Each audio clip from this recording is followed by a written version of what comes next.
Bom dia, Ipu, bom dia, ouvintes, bom dia, meu amigo Eduardo, aqui no estúdio. Eduardo não, Ricardo. Eduardo é o que eu tô aguardando chegar. Ricardo Jorge. Ricardo Jorge, Ricardinho. Não, porque eu tô... A lembrança aqui no Eduardo que vem montar o equipamento. Ah, sim. É pra gente transmitir ao vivo pelo Instagram. Bom, estamos começando mais um programa Estação 10, Livro, Cultura e Companhia. Tínhamos um convidado hoje, o meu amigo professor Raimundo, né, Raimundo Alves. O tema política de maneira geral, né? Não a política partidária, nem a política local. E a eleição é amanhã, a gente não pode nem falar nisso, né? Mas falar de política de uma maneira geral, né? O conceito de política. E aí meu amigo Raimundo está adoentado, justificou em cima da bucha, quase agora, que não poderia vir. Eu também convidei meu amigo Leomi, talvez ele chegue daqui a pouco. Se não, a gente começa comigo mesmo. Eu vou me entrevistar. Eu vou entrevistar a mim mesmo, né? Então nós temos muito que conversar sobre o assunto hoje. Teremos dica de livro, vamos discutir, né, o que seria política. Se alguém lhe perguntasse assim, e muita gente me pergunta, né, por ser professor, dizer, professor Vitorino, o que é política? Não é simples de... Mas hoje eu vou discutir e responder a esta pergunta, né, de uma maneira simples, de uma maneira sem rebuscamento, como se eu estivesse conversando com o meu filho, né? Se ele perguntasse o que é política, como eu explicaria para ele o que é política da maneira mais simples e didática possível. Então nós vamos discutir, já que é um tema pertinente, que amanhã nós teremos, né, as eleições municipais de 4 em 4 anos. Escolheremos os nossos representantes no executivo, municipal e no legislativo, né? Então, todos com o título na mão e exercendo sua cidadania amanhã. Então, discutiremos esse ponto. Discutiremos também, né, eu vou falar também sobre o meu livro. Aliás, no programa passado, ao final do programa, nós sorteamos 3 livros, eram 4. No momento que a gente ia sortear o quarto, faltou Energia, né, que era o meu romance. Então eu vou discutir esse romance hoje, falar um pouco sobre como eu construí, qual é o que ele discute, qual é a sua essência, quais são os seus pontos positivos, e aí quem leu, né, e quiser, quem já leu, quem já comprou e leu, quiser ligar, mandar mensagem fazendo sua crítica, o que achou, quais seriam os pontos fortes, os pontos fracos. O debate é salutar. Gostaria de lembrar que o programa Estação 10, Livro, Cultura e Companhia é uma realização da Livraria e Papelaria Ipuense. A livraria a Livraria Ipuense que paga o programa, né? Também gostaria de falar sobre os nossos patrocinadores, aqueles que investem no programa, na cultura, porque acreditam na nossa cultura. São eles Camelos Magazine, né, da minha amiga Sandra Miranda, Magalhães Moda, do meu amigo Magalhães, amigo de infância, né? Do meu primo João Vitorino, da Ótica Vitorino, também nos patrocina. A Farmácia Menor Preço, quem comanda é uma ex-aluna minha, né? Meu amigo Farias Esporte Moda, Farias Esporte Moda também nos patrocina. O Rei do Frango, do meu amigo Raimundinho, e Escola Cairóis, da tia Núbia, né? Também sou funcionário de lá, dou aula lá às sextas-feiras. Mandar um abraço para os meus alunos da Escola Cairóis, para os meus alunos da Escola Alto Aragão, para os meus ex-alunos, que porventura estejam nos ouvindo. Não tenho muito a dizer, né, de importante, mas vamos falar sobre qualquer coisa, né, qualquer bobagem. Gostaria de mandar os parabéns, nesse momento está nos escutando lá nos Dois Riachos, Ana Clara, aluna lá do 3º ano do Cairóis e gerente lá da livraria Ipuense. Amanhã ela está fazendo 18 anos. Cuidado, a partir de amanhã, Clara, não faça mais bobagem, porque já pode ser presa. Ainda pode fazer bobagem até amanhã, né? Porque não pode ser presa, porque é eleição também. Ainda pode curtir o dia dos 18 anos, né? Por ser eleição, nenhum cidadão pode ser preso nesse período eleitoral. E, terminando o 3º ano, faça um curso superior, porque se for presa, você terá direito a uma cela especial. Olha, eu só penso em coisa negativa, né? Um abraço para a Ana Clara, parabéns pelos 18 anos.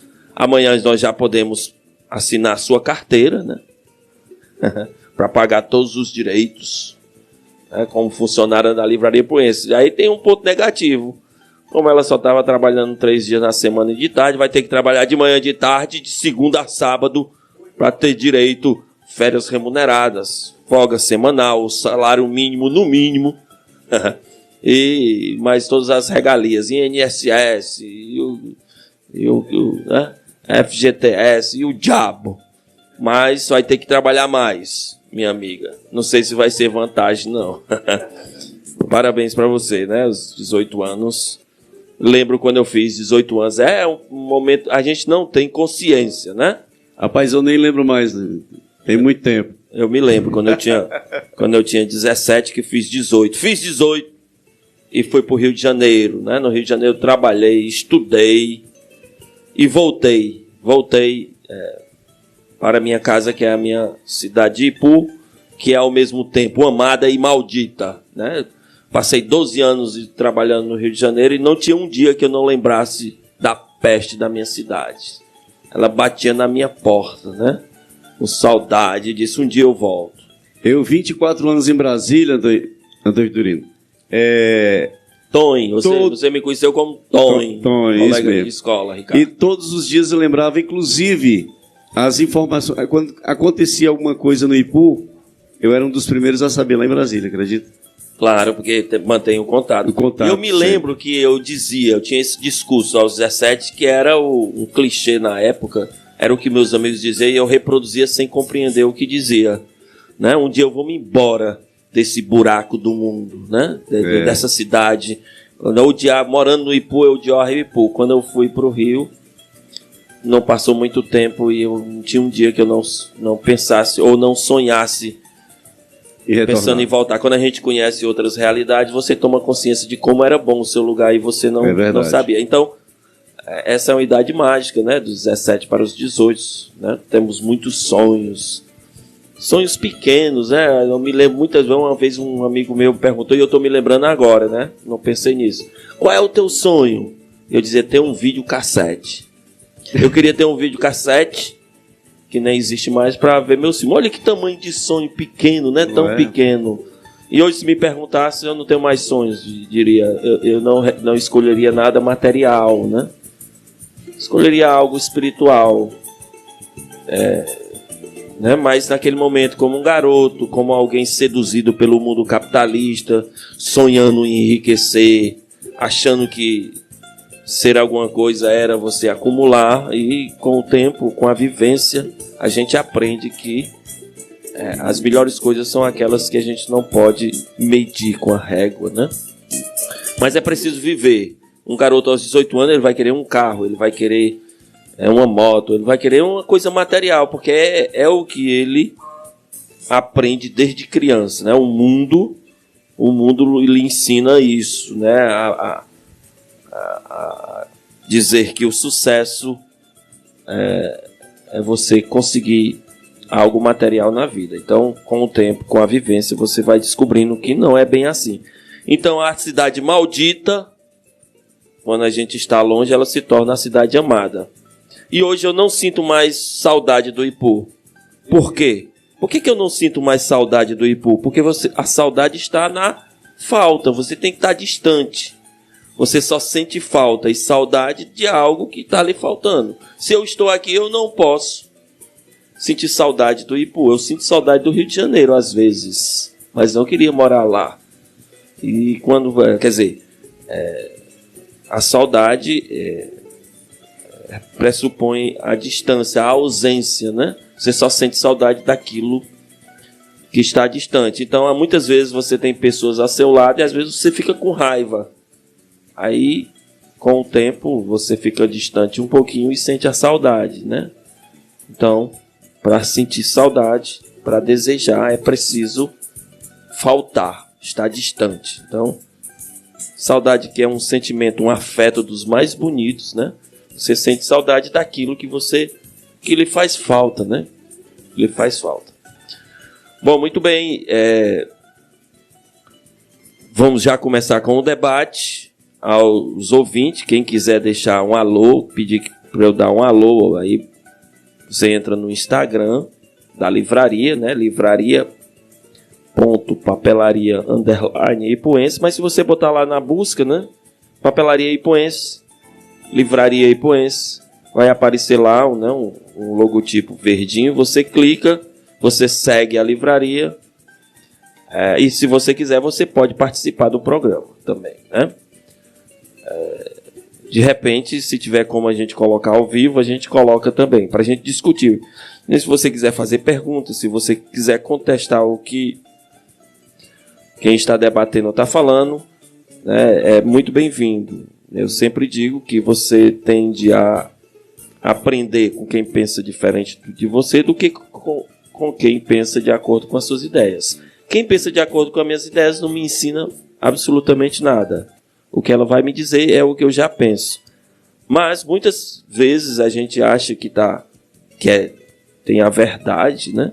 E alguém faz uma crítica e mostra um ponto em que de fato faz você refletir. É a reflexão e não a verdade que é mais importante. Eu disse no programa anterior, né, que se Zeus aparecesse para Sócrates e dissesse assim: Sócrates, nesta mão tem um presente na mão direita. Nesta outra, na mão esquerda, outro presente. Você escolhe. E o Sócrates poderia perguntar: mas Zeus, o que tem em cada caixa dessa? Será que é como a caixa de Pandora? Se eu abrir, todos os males sairão e ficará preso no fundo só a esperança? Não, diz Zeus. Na minha mão direita está a verdade. Dentro dessa caixa está a verdade que você tanto busca. Nesta outra caixa, na minha mão esquerda, está a busca da verdade. Escolha. E Sócrates, sem titubear, né, sem vacilar, ele escolheria o presente da mão esquerda. Por quê?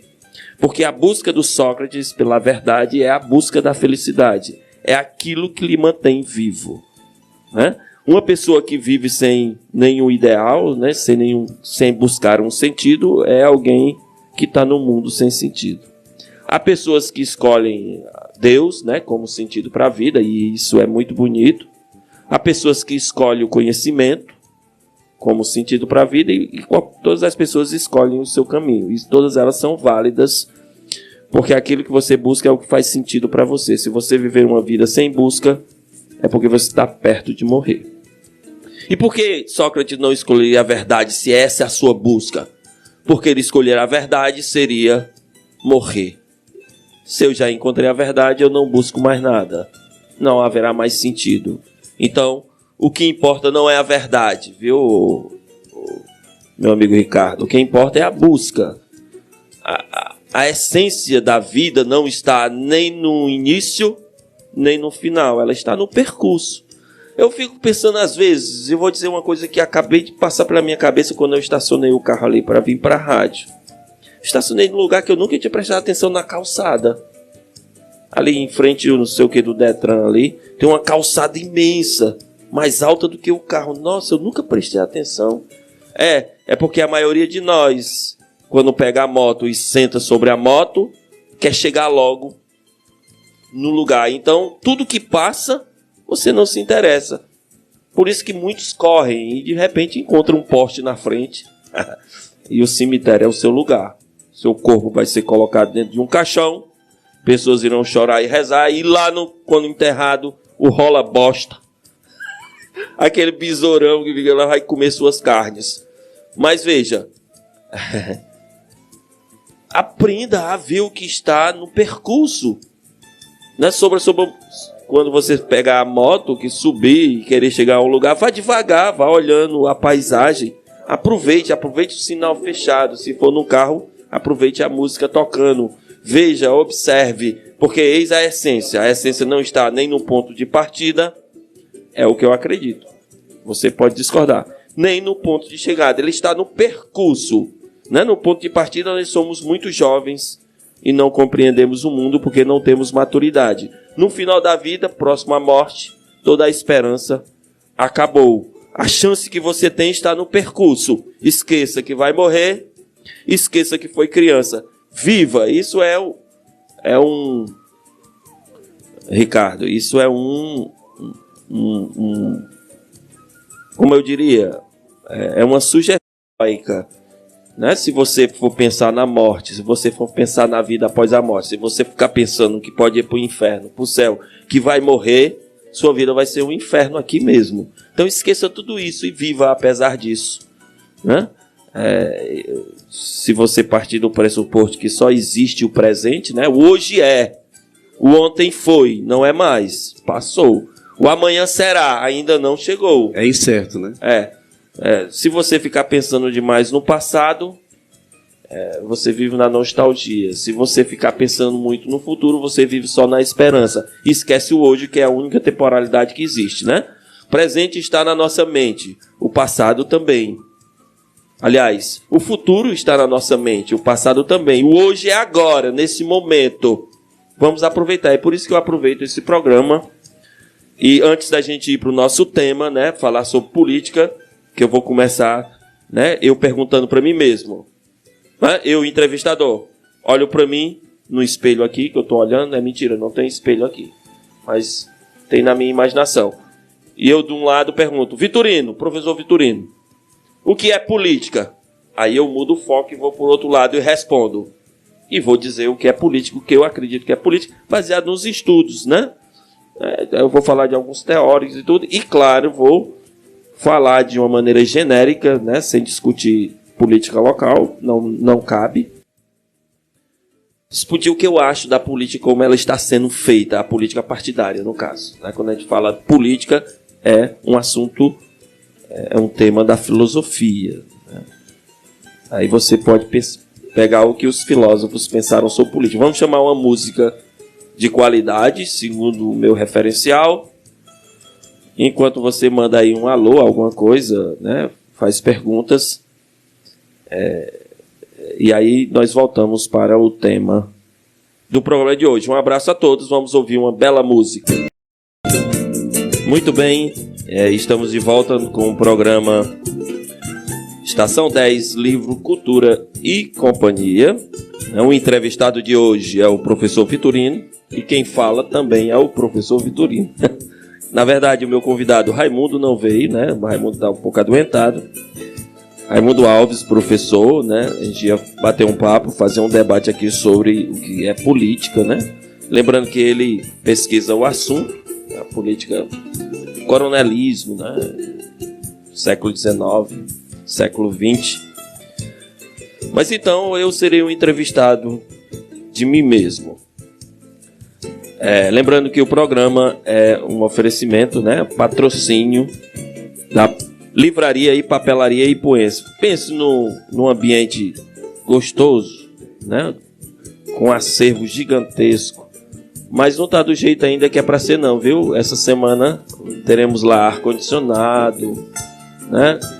Cappuccino, né? Um espaço agradável para leitura, em que você, né? Com silêncio, que requer um espaço como esse.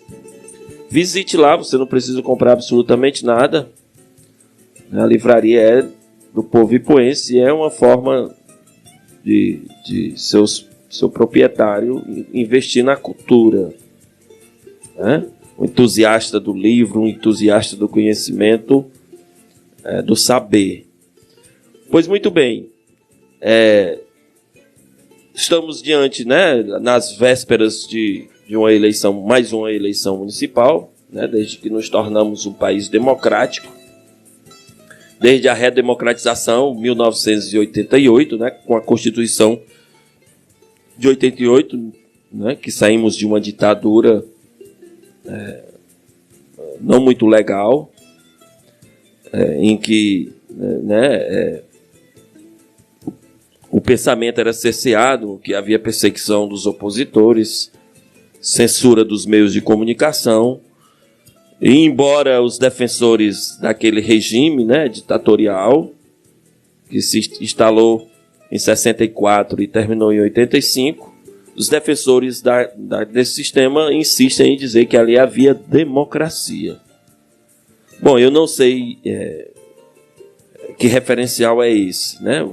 Se você pensar na democracia liberal, na democracia moderna, do iluminismo, da Revolução Francesa, aquilo ali nunca foi uma democracia. Aí o cara diz, mas tinha eleições? Sim, mas explique como eram essas eleições, né? A eleição para presidente era indireta, o próprio Congresso escolhia, existiam dois partidos, o partido do governo e um partido de uma oposição consentida, mas quem comandava o Congresso era a Arena, né? E ele escolhia sempre o candidato dos militares. E esse candidato, com instrumentos como o AI-5, né, depois de 68, ele poderia torturar, ele poderia prender, né? Você não tinha os direitos garantidos, os governadores eram indicados dependendo do período, no período também os prefeitos, ganhava quem era o candidato da situação. Mas se você chama isso de democracia, se você parte do pressuposto que ter eleições é democracia, né? Se você chama isso de democracia, eu não sei qual é o seu conceito. Aliás, quando você estuda a ditadura do ponto de vista dos militares, né, aquilo foi uma revolução, né? Foi a construção de um projeto, né? Ali o cara que defende isso, ele não é historiador, porque o historiador ele tem que fazer um esforço pela neutralidade e tem que analisar com base nos documentos, nos vestígios que o passado deixou. Se você quiser saber mais ou menos o que aconteceu naquele período, você tem que ir para um historiador profissional ou para um jornalista historiador, né, que tem muitos bons, que segue um método, né, que não defende nem A e nem B. Ali sim, e ali vai dizer que era ditadura pelos indícios, né, pelos documentos, pela maneira como os políticos que estavam no poder na época, eles agiam. Mas muito bem, desde 98, né, quando o país voltou à democracia, nossa democracia moderna, nós temos eleições livres, livres e diretas, com exceção da primeira eleição, que foi indicado pelo Congresso, né, quando o Congresso escolheu Tancredo Neves, que não chegou a assumir. E, para azar nosso, o vice assumiu, que era alguém da Arena, né, um membro, né, o José Sarney, de Alagoas, que era da Arena, ou seja, o primeiro presidente pós-redemocratização foi alguém ligado à ditadura, o que não é muito legal, né? E só vamos ter o primeiro presidente eleito pelo voto direto, Fernando Collor, que deu no que deu, né? Sofreu um impeachment depois de 2 anos, né, por corrupção. Mas, desde 88, nós temos uma democracia e eleições livres. Amanhã nós vamos exercer a nossa cidadania. Então, muitas pessoas me perguntam, inclusive garotos lá no ensino médio, né, no primeiro ano, professor, o que é política, né? E pior que tem o tema lá no livro, a gente discute, então, o tema da filosofia, o que é política, só que a gente fala da política de uma maneira historicizada, né? A gente vai lá, onde surgiu a palavra política, aí a gente vai lá na Grécia, na polis, aí vai explicando com base, né, nessa temporalidade, né? Como era a ideia de política na Antiguidade, como era a ideia de política na Idade Média, como é a ideia de política na Modernidade. Aí você pega uma infinidade de autores, Locke, Hobbes, Maquiavel, né? E os mais recentes. Então aí você compreende, a partir dessa discussão, o conceito de filosofia, mas, aliás, o conceito de política. Mas saindo dessa coisa muito erudita, né, e falando como se fosse para um garoto de 16, 17 anos que olha para você e quer compreender o seu momento e pergunta o que é política. E aí eu vou responder, não com base em partidarismo, né? Não vou defender nem A e nem B, nem projeto A e nem projeto B. Dizer política de uma maneira genérica e de uma maneira simples. O que seria? Para você entender o que é política, a primeira coisa que você tem que entender é que o homem é um animal social. Isso está dito lá em Aristóteles, quando ele diz assim, o homem é um animal político, lá na Política, né? Um livrinho que ficou incompleto do Aristóteles. Na Política de Aristóteles, ele diz, logo no início, que o homem é um animal político. E muitas pessoas que não leram o livro fazem uma interpretação errada dessa frase. Enche também o meu, não vou dizer caneco não, né? Minha xícara, café. O bom do Raimundo não ter vindo, viu? É que o café fica só para nós dois. Essa garrafa inteira aqui. Se o meu amigo Eduardo tivesse vindo, a pessoa estava vendo aqui o meu amigo colocando um cafezinho aqui, né? O homem Eduardo que cuida da parte técnica, né? Que liga aí no Instagram e tal e tal. Mas eu estava dizendo, né? O Aristóteles, o homem é um animal político, zoopolitikon. O que ele quer dizer com isso?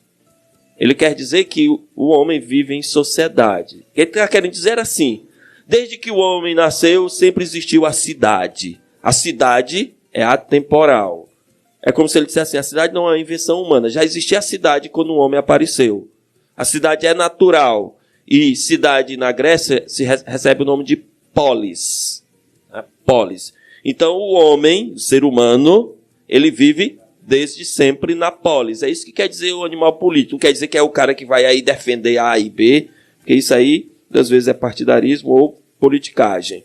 Política é isso, um homem desde sempre vive na cidade. Mas o que ele quer dizer? Ele disse uma coisa fundamental. Desde que o homem, na verdade ele não disse, são os estudiosos que a partir dessa ideia de que o homem é um animal político, quer dizer, o homem vive em sociedade, o homem vive na polis, de onde vem a palavra política. Desde que o homem renunciou à natureza, quer dizer, à sua animalidade, e passou a viver em comunidade, ele se tornou um animal social. Nós não vivemos isoladamente. Isole uma pessoa é o mesmo que matá-la. Nós vivemos em conjunto. Nós vivemos em sociedade, né? Você tem o indivíduo, o social, vários indivíduos. Então vivemos em sociedade. Esse é o primeiro ponto para você entender o que é política. O homem é um animal social. Quer dizer, o homem vive em sociedade. Ora, além disso, né, além dessa verdade, botando aspas aí, o homem é também um animal egoísta. Não há ser humano que não seja egoísta. Isso está em Maquiavel. Nasceu, vive em sociedade, é egoísta. Você luta pelos seus desejos. E você vai fazer o possível e o impossível para conseguir aquilo que é objeto do seu desejo. Não é possível ser homem e não desejar. Ou seja, não é possível não ser egoísta. Aí diz, mas me ensinaram que egoísmo é algo negativo. Ser egoísta é negativo. É porque o homem está reprimindo em si mesmo aquilo que mais bate em sua porta. Somos egoístas, mas negamos isso pelo discurso. Quanto mais negamos, é porque lutamos contra aquilo que o meu corpo pede. Então, nós desejamos o que não temos. Se o homem deseja o poder, é porque ele não tem o poder. Então, segundo Maquiavel, aquele que deseja o poder é capaz de tudo. Porque o homem, diz Maquiavel, ele é um potencial assassino salafrário. Ele é um potencial canalha. O que ele quer dizer com isso? Ele quer dizer que a nossa natureza, que é mais de 90%, para Freud e para Nietzsche, nossa natureza, né? Nossa parte do desejo, né? O inconsciente, na perspectiva de Freud, está em nós, na nossa natureza. O inconsciente, uma força cega, não conhece bem e mal, certo e errado, verdadeiro e falso. Bem, mal, certo, errado, verdadeiro, falso, Deus e o diabo, o céu e o inferno, são construções intelectuais, nesse sentido. Então, bem e mal é o campo da moral. E a moral é uma invenção da consciência. Um cachorro tem moral? Não, porque ele não tem consciência. Uma cadela no cio passa e um cachorro também, né? Ele sente o cheiro do sexo, né? A natureza chamando, eles, né? Isso é a força cega. E o cachorro não quer saber se a senhora, vovozinha, que se deve o respeito, filha do empresário tal, né? Filha não sei de quem, do pastor e o diabo. Não vou dizer do padre não, porque aí o cara vai querer. Padre não, padre. Aí não quer saber não, mano. O cachorro engata, meu amigo. Cau, e a pessoa fica horrorizada com aquilo. Porque ele não tem a possibilidade de compreender, de inventar que aquilo que ele fez é errado. Porque o errado e o certo são construções intelectuais. Quando o homem passou a viver em sociedade, ele estabeleceu regras de convívio. E todas as regras de convívio condenam a natureza humana. Porque a natureza é uma força cega.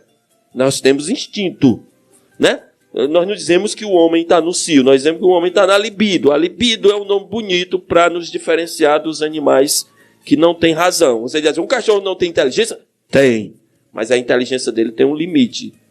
É uma inteligência com base no que ele pode imitar. Ele não pode ir além. Se você perguntar a um cachorro, se você adestrar um cachorro, ele responde, né? Porque ele tem uma inteligência que o permite a isso. Agora, ele não pode, se você perguntar, ei, me fala aí sobre quando você nasceu, ele não compreende e ele não pode falar sobre o seu passado.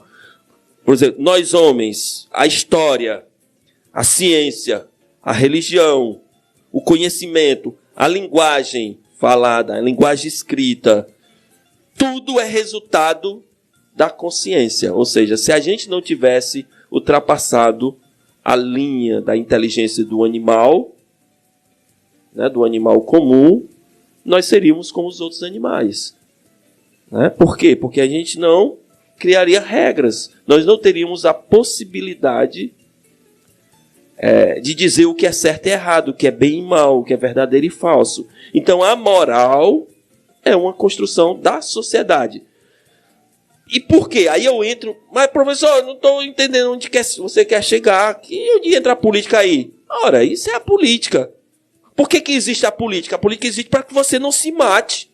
Eu desejo, sou um animal social e luto pelos meus interesses e encontro uma barreira em outra pessoa que tem interesses divergentes do meu. Então nós disputamos. E se não houver regra, eu mato. O outro me mata. O homem é o lobo do homem, do Hobbes, né? do Leviatã. É o estado de natureza. O que é o estado de natureza? Um estado em que não existe regra nenhuma. Tem uma maçã, eu estou com fome. E tem um outro que está com fome também, e é meu inimigo. E disputando a maçã. Eu não estou disposto a dividir a maçã, e ele também não. Então nós lutamos pela maçã. E se possível, eu o mato para ficar com a maçã. E por que eu não sou punido? Porque não existe sociedade ainda. Não existe lei, não existe regra, não existe polícia, não existe tribunal, não existe juiz, promotor, escola, não existe família que vai lhe explicar o que é certo e errado segundo os valores da sociedade. Se não existe nada disso, o homem é livre, totalmente livre. Ele não obedece a nada senão a seu instinto. Ele é um animal. E quando nós deixamos de ser um animal?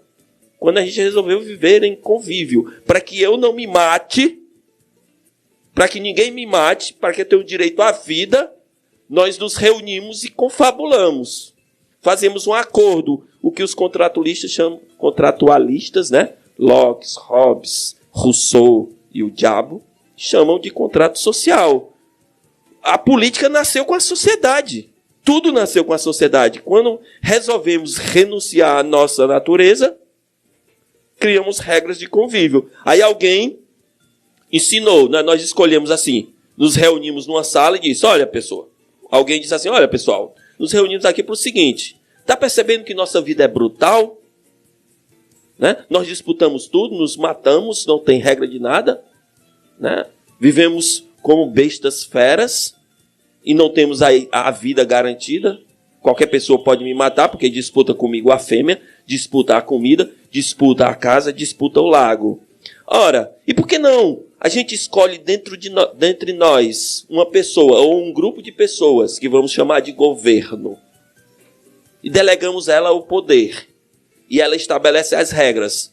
E todas concordamos. Então ela diz assim, a partir de hoje, matar é errado. Quem matar será punido. E para ser punido, instituímos uma força chamada polícia. A polícia prende. Instituímos um tribunal, que a pessoa será julgada e terá direito à defesa. Isso na democracia. E se for condenada, ela é presa. Por que ela é presa? Porque ela fez o errado. E o que é o errado? O errado é aquilo que você faz contra as regras que a sociedade estabeleceu. Então, matar, roubar, violentar, estuprar, trapacear, né? Comprar voto, enganar, é errado. E o que é o certo? Fazer o bem. O que é fazer o bem? Atravessar a velhinha no sinal, dar esmola, se você tem mais do que o outro, né? A caridade. Não matar, não roubar, não pecar contra a castidade, não violentar. Isso é o bem. Aí ele nos ensina, o bem é isso. Para a gente sobreviver, vivendo em sociedade, é preciso seguir essas regras. O bem é isso. Se você fizer o bem, você não deve nada a ninguém. Agora, se você resolver fazer o que seu corpo pede, ou seja, o mal, você será punido. Então, o que é o mal? O mal é um conjunto de atitudes que definimos como mal. O que quer dizer que quando o meu corpo se inclina e manda eu matar, meu corpo não conhece bem e mal. A violência é própria do animal. Um leão com fome, ele rasga a sua presa. Ele não pode pensar que aquilo é errado. Ele responde à natureza, por isso não sofre. Quando eu jogo futebol e o cara me dá 3 caneladas, 3 faltas seguidas, e minha orelha esquenta, e eu perco o controle da consciência, e meu lado animal se impõe, e eu meto a mão na cara dele. Porque meu corpo mandou. Depois eu me arrependo.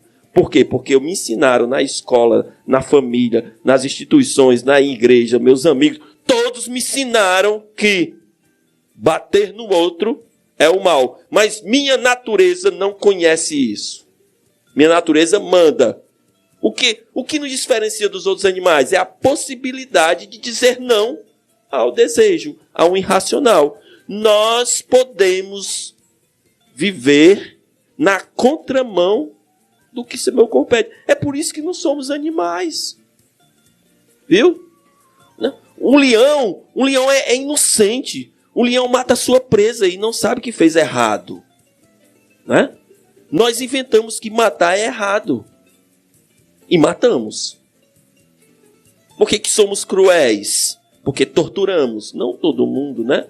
Aquele cara que não consegue refrear o seu corpo. Agora, o Ricardo me pergunta, professor, defina agora o que é política. Política é a arte de conviver um com o outro. Existe a política para que você não se mate. Existe a política para mediar nossos conflitos. Quando um grupo faz uma passeata defendendo os seus ideais e o outro grupo vai passear e ele se encontra e se mata, é porque a política aí, ela fracassou. As pessoas não foram capazes de compreender que o outro grupo tem interesse diferente dos meus. E os que apoiam aquele grupo é porque estão defendendo os seus interesses. A política é o espaço do interesse. Eu, que me interesso por isso, me junto com pessoas que têm os mesmos interesses e formamos um grupo.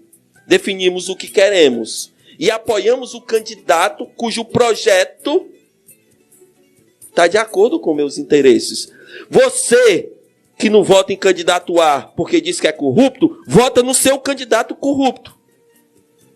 Porque você não vota com base na honestidade, você vota com base nos seus interesses. E o candidato B, mesmo roubando, e você sabe que ele rouba, mas que ele tem um programa de acordo com os seus interesses, você vota nele. Por exemplo, eu não voto desse candidato porque é ladrão. Ora, e na outra eleição, no candidato que tu votou e está votando, descobriram que ele roubou também. E por que tu continua ainda? Porque não é a honestidade que interessa. Na política, viver em sociedade é viver com interesse. A política existe para que você não se mate como animais. Viver em sociedade é viver com base em regras. Então, eu tenho um interesse e você tem um interesse divergente. Se a gente vivesse num estado de natureza, a gente se matava. O mais forte às vezes vence. Eu te mato e fico com o que eu quero.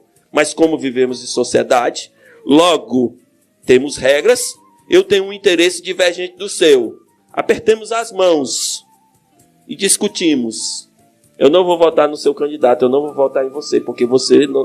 Né? Eu vou votar nesse aqui. Pronto, quem ganhar, o que perdeu, saia. Compreender política como religião, compreender política como um jogo de futebol é a maior burrice que pode existir. Eu me apego a um líder X, sabe? E o que ele fizer, eu estou com ele. Né? Eu aceito que ele trapaceie, não aceito que o outro trapaceie. Você sabe e você está trapaceando com ele. Mas no discurso, você chega lá e diz assim, olha, o meu candidato, meu adversário é ladrão, quando você é também. Que hipocrisia. Mas o ser humano é hipócrita, o ser humano é o que o Maquiavel diz. Né? Somos potenciais. Cara, o Maquiavel diz, se você puder matar a mãe para ter o que você quer, você mata, se não houver possibilidade de você ser punido. Sempre que uma pessoa vai agir, diz Maquiavel, ela faz uma conta. Se eu matar o meu adversário escondido e a possibilidade de ninguém descobrir for 90%, eu vou em frente. Agora, se houver 90% da chance de eu ser preso, eu não vou em frente. É um cálculo. Por que vira e mexe um vereador ou um candidato a vereador é morto, um prefeito é morto? Há um atentado contra um presidente. Né? Porque é esse homem que faz essa conta. Ou ele é louco, um psicopata, ou ele é simplesmente ser humano. Né? Ou seja, o corpo dele pediu, esse cara está me atrapalhando, eu quero isso e tenho que conseguir. Não, se eu puder, eu elimino ele. Se eu puder, eu trapaceio. Eis o ser humano. É o ser humano. É o ser humano.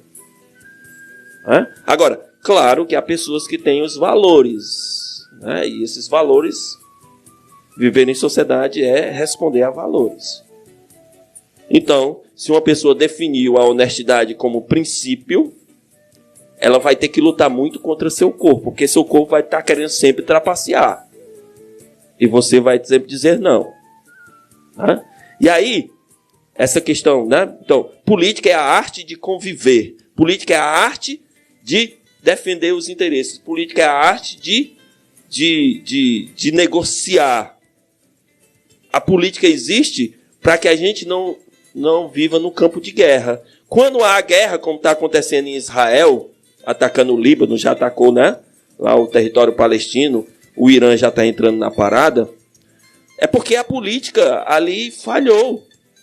A diplomacia falhou. A guerra é ruim para qualquer um. Sim, mas apesar disso, o homem, a violência é uma característica fundamental do ser humano. É Freud que diz isso. Né? A sexualidade também. 90% ou mais da sua irracionalidade, ela se inclina para a sexualidade, porque é próprio do animal. Ora, então, nós, seres humanos, vivemos em sociedade com base em regras, bem e mal. Somos egoístas e lutamos pelos nossos interesses. Ao viver em sociedade, estabelecemos a política. Quer dizer, nós disputamos, nós lutamos, nós negociamos e vivemos, né, e seguimos as regras do jogo. Trapaceamos também, né? Trapaceamos também, porque somos seres humanos. Quer dizer, do ponto de vista da minha natureza, trapacear é o que é. Teu corpo diz, faz, e é o que é. Tem vontade de matar. Qual é o cara que, mesmo muito religioso, né? O cara que, digamos que aquele cara quase fanático, religioso, ele sofre mais do que as outras pessoas. Porque toda hora ele tem que estar reprimindo o seu ser. Por quê? Porque matar é errado, o seu corpo pede. Você tem um adversário, você odeia o adversário, mas a sua moral diz que você deve amar mesmo o inimigo. E diz mais, se ele bater na sua face, ofereça a outra face. Então você tem que lutar, porque seu corpo não vai dizer isso. Nossa, quando tem um religioso demais, ele fala mais do demônio do que em Deus. É porque ele está reprimindo esse lado, aspas aí, mal do ser humano. Porque eu quero dizer assim, o que Maquiavel diz, o que Nietzsche diz, o que Freud diz, não é que o homem é mau por natureza e nem bom por natureza. Quer dizer, a minha essência, a minha racionalidade, o meu lado animal, o meu instinto, ele é o que é. Se ele manda matar, é o que é. Isso é bom ou mal? Não! Não é bom e nem mal. É mal do ponto de vista da moral. Porque a moral, ela transcende. A moral não é imanente ao ser humano. Quer dizer, deixa eu traduzir esses conceitos para pessoas que porventura estejam me ouvindo e achem assim, cara, esse cara fala difícil. O que é transcendente é aquilo que nós inventamos e que está fora de nós. Certo? Isso é metafísica. O que é metafísica? Algo que inventamos com base na mente, mas que não tem existência material. Exemplo, alma. Para os filósofos, né? Alguns filósofos. O que é alma? Alma eu inventei. Eu tenho um corpo, meu corpo prende a alma vai ser liberta e vai para algum lugar. Dependendo da moral, se eu faço bem, essa alma vai para o paraíso. Se eu pequei um pouco, eu preciso purgar esses pecados. Né? Passar um tempo no purgatório, que é uma invenção da Idade Média. Mas Deus vai, por ser misericordioso, vai me perdoar, mas eu tenho que pagar no purgatório por alguns pecados. Agora, se eu sou mal e não me arrependo, aí você não tem direito ao purgatório, sua alma vai para o inferno. A alma é uma construção da intelectualidade. Você acredita em alma? Sim, tem fé. Prove que ela existe. Do ponto de vista... Quer dizer, ou você tem fé e acredita que existe Deus e o diabo, o céu e o inferno, verdadeiro e falso, e alma. E se você não tem fé, você não acredita. Então, para o Nietzsche e Freud, a alma é metafísica. A alma é transcendente ao ser humano. Ela não é imanente, ou seja, não está em mim. Bem e mal não está em mim, não está no meu corpo. O que o meu corpo pede não conhece bem e mal. Verdadeiro e falso, certo e errado. Por quê? Porque a moral é transcendente à natureza humana. A moral é uma construção intelectiva. É uma construção do meu pensamento. E aí você pode ir mais fundo, Ricardo. E quando eu pego o microfone, se você não botar freio, eu vou até o fim. Porque a minha natureza se impõe nesse momento. Então, aí quando você... Não, esqueci até o que eu ia dizer. Aí você diz, e por que nós inventamos que tem alma, se você acredita nisso, se você não tem essa fé, né? Por que tem alma? Por que inventamos céu e inferno, Deus e o diabo? Aí alguém responde, porque nós não suportamos a existência humana. Ou, dito de outra forma, nós não suportamos a consciência da morte. Não há sentido nenhum eu nascer para saber que vou morrer. Cara, se eu morrer e não acreditar que tem algo depois, a vida não tem sentido. E é o que é a vida para muitos, né? Fica sem sentido. Por que eu invento Deus? Porque eu tenho um desespero profundo de acreditar que quando eu morrer tem algo do outro lado e é melhor do que aqui. Esse lugar tem tudo que eu não tenho aqui. Lá tem paz, lá não tem violência, lá não tem bebida, lá não tem briga, lá não tem dor, lá não tem sofrimento. E na vida? Na vida você vai sentir dor em algum momento. Você vai ter decepções. Vai ter alegrias também. Você vai sofrer necessariamente em algum momento. E o primeiro grande sofrimento é que eu não você toma consciência da morte. Eu lembro muito bem quando eu tomei consciência que minha mãe ia morrer. Nossa, quando eu descobri isso, que enquanto a gente... Por que a criança é tão feliz? Porque ela ainda não descobriu a consciência. Ela vive, apesar de tudo, ela se coloca em perigo sem saber. Agora, quando ela descobrir, e um filho da mãe lhe disser, seja em algum lugar, na igreja, na escola, algum filho da mãe lhe explicar que as pessoas vão desaparecer, nossa, se ela ama a mãe dela, o pai dela, ter consciência de que as pessoas queridas irão embora e fatalmente antes dela, é um sofrimento profundo. E para lidar com esse sofrimento, o homem inventa seres sobrenaturais. Não é possível que eu tenha nascido para a morte. Tem que ter alguma coisa. Então, Deus, céu e inferno são necessidades psicológicas do ser humano. Discorde de mim. Aliás, eu nem estou defendendo nada, eu só estou traduzindo o pensamento de alguns autores. Ou eu acredito que deve ter algo depois, ou minha vida se torna insuportável. É o absurdo de Camus, né? Alberto Camus. Para ele a vida é um absurdo. Por que é um absurdo? Porque eu nasci para morrer. Eu nasci, tomei consciência do mundo, vivi. E eu morro no final? Você morre. Tem sentido nisso? Não, não há sentido nenhum. Ou você dá um sentido, ou a vida é um absurdo. E aí as pessoas buscam sentido em Deus, buscam sentido em acumular, buscam sentido. No final, cara, tudo vira pó. O que está na ordem do tempo desaparece. O que tem matéria, perece. A rocha demora mais tempo para se desfazer. Seu corpo vai demorar alguns 200, 300, 500, sei lá, 1 milhão. A gente encontra ainda múmias do Egito, né? Aquela técnica de embalsamar o corpo, de 5.000 anos, que ainda com cabelo, né? Mas um dia, daqui a 1 milhão de anos, daqui a 1 bilhão de anos, o tempo existe sempre. Se você acredita nisso, né? Existe uma discussão muito grande que começa lá em Aristóteles. Eu me lembro que o Raimundo, no programa passado, citou. Que ele disse que é uma questão que o inquieta. Bom, se tem um princípio, e se Deus é princípio, quem criou Deus? Aristóteles, claro, Aristóteles vai falar do primeiro motor. Aristóteles não fala em Deus, porque Deus, para Aristóteles, é o cosmos. O cosmos é o universo. O universo tem um princípio? Sim, diz Aristóteles. E antes do princípio? Bem, e antes do princípio? Não tinha nada. O princípio é o primeiro motor. Aí o que Aristóteles fez? Aliás, o que São Tomás de Aquino na Idade Média fez? Transformou o primeiro motor de Aristóteles, que era o cosmos, o universo surgiu, quando um estalo, o primeiro motor fez o universo surgir. E antes disso, não existia nada. Aí o São Tomás de Aquino pegou essa ideia de Aristóteles e transformou em Deus. Qual é o princípio? Deus. No princípio não existia nada. Deus criou o tempo. E por que Deus é eterno? Porque ele está fora do tempo. Ele não está na ordem do tempo. Deus é espírito. Deus é um princípio. Deus é o início de tudo. Então Deus já existia antes do tempo. Deus é eterno por isso. A perspectiva de que Deus é eterno. Porque no princípio só existia Deus.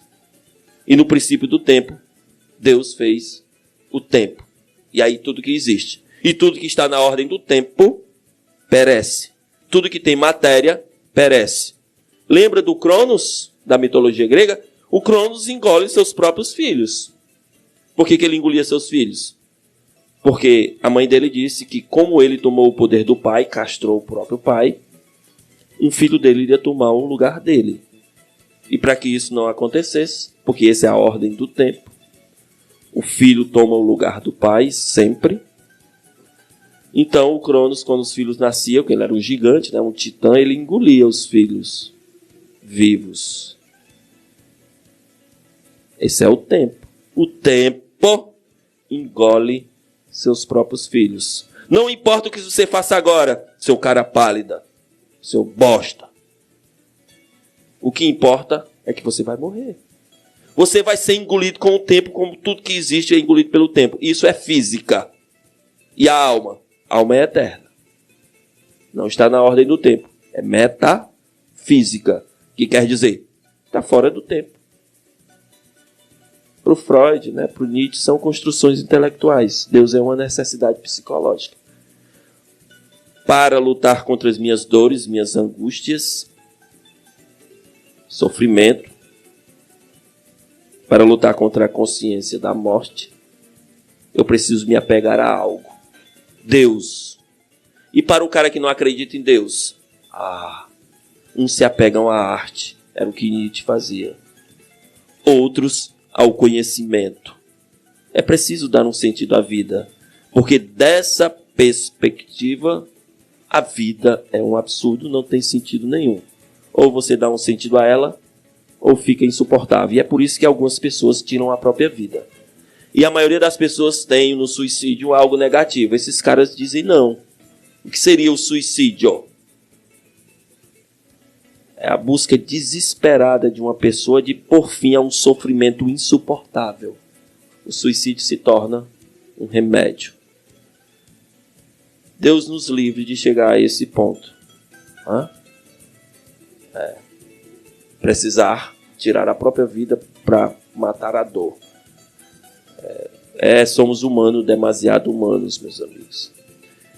Então, voltando ao tema. E só uma coisa do que eu disse. E por que na ordem do tempo o filho toma o lugar do pai? Porque o pai envelhece. Enquanto o pai tem 40 anos e impõe a autoridade com um cipó na mão, eu lá na minha rua tinha uma mulher, eu não vou dizer o nome, Na rua que eu morei, tinha uma senhora que tinha 4 filhos, todos homens. Ela os tratava de manhã cedo com um cipó. Ai deles se fizesse algo errado. E ela batia neles na frente de todo mundo. É o corretivo. Pá!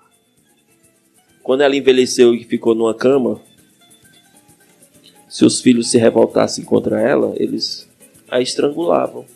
Ela não tem mais forças. Então o pai, aos 40 anos, com vigor, no auge da sua energia, da sua força, que impõe as regras em casa, e se preciso usar força, aos 70 ele usa uma bengala. Se ele resolver enfrentar o filho e o filho o enfrentar, o filho o mata. Claro que a maioria dos filhos tem vontade ou desejo de matar, mas não vai em frente. Porque foi seu pai, ele gerou. A consciência não aceita. Mas uns vão em frente. Não escuta a razão. Então, se um senhor de 70 anos enfrentar um filho com 30, se o filho resolver enfrentá-lo, ele toma o seu lugar. E a mitologia grega é muito sábia nisso. Cronos tomou o lugar de Urano. Zeus tomou o lugar de Cronos. E se a Grécia não tivesse caído aquela civilização não tivesse sido destruída, talvez tivesse vindo outra ordem e alguém teria tomado o lugar de Zeus. Por quê? Porque a mãe de Zeus disse a mesma coisa para ele. Meu filho, assim como você se uniu aos irmãos para tomar o poder do seu pai, um filho seu irá fazer isso. Como Zeus era muito ardiloso, Zeus era muito esperto, mais esperto do que Prometeu. E Prometeu era o deus que via o futuro, em grego, Meteu. Antes. Não. Pró quer dizer antes. Pró quer dizer antes. Meteu quer dizer aquele que vê. Tá esquecendo disso. Prometeu quer dizer aquele que vê as coisas acontecerem antes delas acontecerem. Ou seja, alguém que vê o futuro. Prometeu. Pró antes. Meteu. Aquele que vê. E aí o Zeus, muito esperto, descobriu de Prometeu quem iria destroná-lo. Uma das suas esposas, se ela tivesse um filho dele, iria destroná-la. Sabe o que Zeus fez? Essa é a deusa Tétis. Ou é a Metis? É, um desses dois. Acho que é Tétis. A Tétis tinha o poder de se transformar em qualquer coisa. E Zeus, esperto, ardiloso como Ulisses, na cama, depois de fazer amor com a sua esposa na época, Metis, virou para ela e disse: Ricardo, é verdade que você pode se transformar em qualquer coisa? Ela disse: claro. Você está comigo e não sabe disso? Então se transforma aí numa leoa. E ela se transformou. Se transforma numa girafa. E ela se transformou. Se transforma naquilo outro. Agora se transforma em água. Quando ela se transformou, ele bebeu ela. Pronto. A profecia, Zeus é o último dos deuses. Porque ele não vai ser destronado pelo próprio filho. Primeiro, porque a civilização grega desapareceu. Não se acredita mais naquilo. E segundo, porque ele bebeu sua esposa. E ela estava grávida. Só que grávida da Atenas. Era uma mulher. E aí a Atenas não morreu. Zeus criou Atenas na coxa. Quando cresceu, ela foi para a cabeça de Zeus. E Hefesto tirou Palas Atena da cabeça de Zeus quando ele teve uma dor de cabeça. Abriu a cabeça dele e tirou. Por isso que ela é a deusa da sabedoria. Mas política, voltando. Política é a arte de conviver. A política existe para que você não se mate. Para que você não viva em guerra. Quando a política falha, quando dois candidatos A, com a bandeira na mão, né? Aliás, quando alguém que defende o candidato A, que está com o pau da bandeira na mão e aquela cor tremulando, se encontra com outro de outra bandeira, com outra cor, com o pau da bandeira na mão tremulando, e um diz pro outro: tá preparado pro fumo? O outro parte para cima e a briga. Nesse momento, quando o cara diz isso, né, uma violência das piores que você possa dizer, quando você olha para o seu adversário e acha que ele é seu inimigo e diz que o fumo vai entrar, porque você sabe o que é o fumo, né? Ele entra por trás. Isso é um desrespeito. Ou seja, você não aceita o adversário, você não aceita que o outro tenha interesses divergentes, você não aceita a disputa. Você luta como o torcedor do Flamengo. Foi pênalti. Você viu o que foi. O juiz roubou, mas roubou pro seu time. Então tá legal. Agora, se fosse do contrário, o adversário só ganhou porque foi roubado. Então, o seu lado pode roubar e o outro não. Se a política se tornou essa prostituta, né, para uns de luxo, o cara que negocia cargos, uma mala de dinheiro, eu estou falando de uma maneira geral, no Brasil, né? Se a política se tornou essa prostituta para uns de luxo, com malas de dinheiro, cargos e carro do ano, fazenda, cabeça de boi, para outros é uma prostituta da pior que existe. Com todo respeito à prostituta. Mas aquele cara que negocia uma conta de luz, pelo seu voto, pelo direito de não lutar, não entrar em guerra, pelo direito de defender seus interesses, pelo direito de ter vantagens, e você troca, é porque você é ser humano. Você condena isso no outro. Vamos parar dessa bobagem. Que coisa feia, eu acho. Mas não digo, né? Que eu tenho amigos. De ficar achando que o candidato A vai ganhar ou o candidato B por causa da quantidade de motocicletas, por quantidade de pessoas, por um vídeo que dizia: nossa, como você é tão pequeno. Você faz o que do seu cérebro? Você substitui por um aplicativo do celular? Pare para pensar. Vale a pena eu xingar o vizinho para defender meu lado? Vale a pena eu dizer que o fumo vai entrar? Rapaz, quando se encontrarem, você tem uma camisa de uma cor e o outro de outra cor, se abracem. Diga assim: olha, seu candidato vai perder. Sorria. Vá à mesa, beba uma cerveja. Não meta a mão na cara do seu... Por quê? Porque ele tem interesse diferente do seu. Ele luta pelo interesse dele. Balela aquilo que Platão diz. A política é a arte do bem comum. A política é a arte de abrir mão dos interesses em prol da coletividade. Isso não é ser humano. Isso é utopia. Por isso que a República é uma utopia, a República de Platão. Por isso que a utopia de Thomas More é utopia, porque não tem conflito. É tudo perfeito. Por isso o socialismo é uma utopia. O socialismo no papel. Por quê? Porque o socialismo parte da ideia que todos seremos iguais socialmente. Né? Tudo será dividido de maneira igual. Não haverá mais conflito. É o fim de tudo. É o fim da história. E no final é a felicidade. No papel é uma utopia. Na realidade, foi uma ditadura sanguinária. Onde o socialismo se estabeleceu, foi ditadura. Eu não poderia apoiar a ditadura. É claro que é preciso dizer que o socialismo hoje não é mais aquele socialismo de antes. Porque o socialismo de hoje tem o PSOL, tem o Partido Comunista, tem o Partido Socialista. Eles defendem a democracia. Eles não defendem a ditadura. Então, o socialismo no papel, que defende a ditadura do proletariado, ela é antidemocrática. Mas os partidos socialistas, os partidos comunistas, hoje, né, o próprio PT, que é quando nasceu de ideologia socialista, eles estão dentro do jogo. Você tem dois lados, dois projetos políticos legítimos numa democracia. A direita e a esquerda. É legítimo. É legítimo.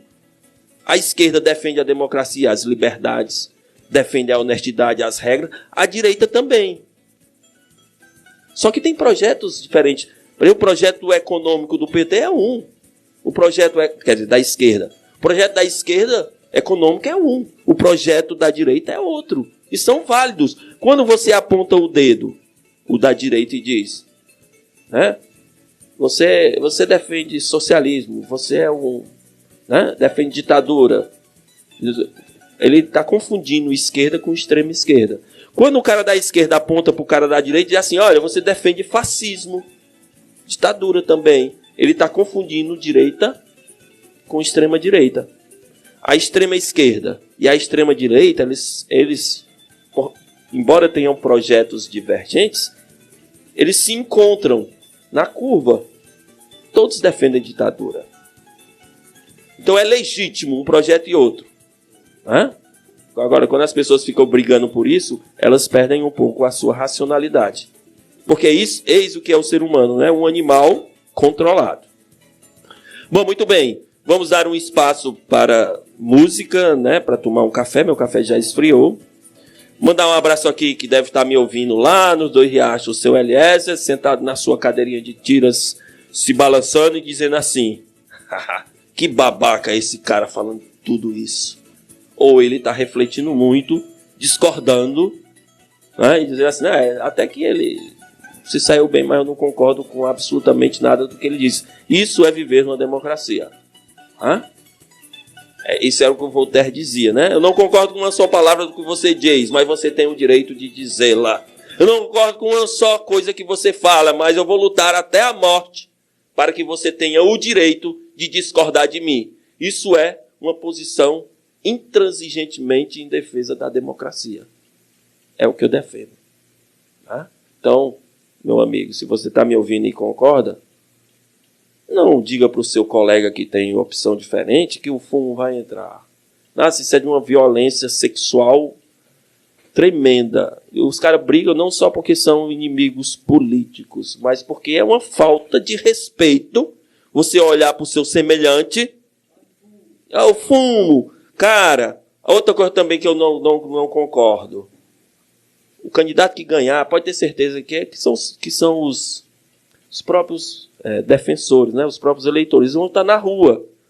Um vai gritar, fumo, ou vai gritar assim, já era! E vai fazer isso na frente do cara que é adversário dele. Cara, isso é de uma falta de respeito. Cara, isso não é política, isso é politicalha. Política é o que eu disse, é a arte de conviver. A política existe para que a gente não mate o adversário, para que a gente respeite o adversário, para que a gente saiba que temos interesses divergentes, que desejamos, que lutamos pelo que queremos, mas apesar disso, temos que respeitar os interesses dos outros. Porque no final, tu vai virar pó, seu corno. Muito bem, vamos ouvir uma música que eu estou precisando do meu café.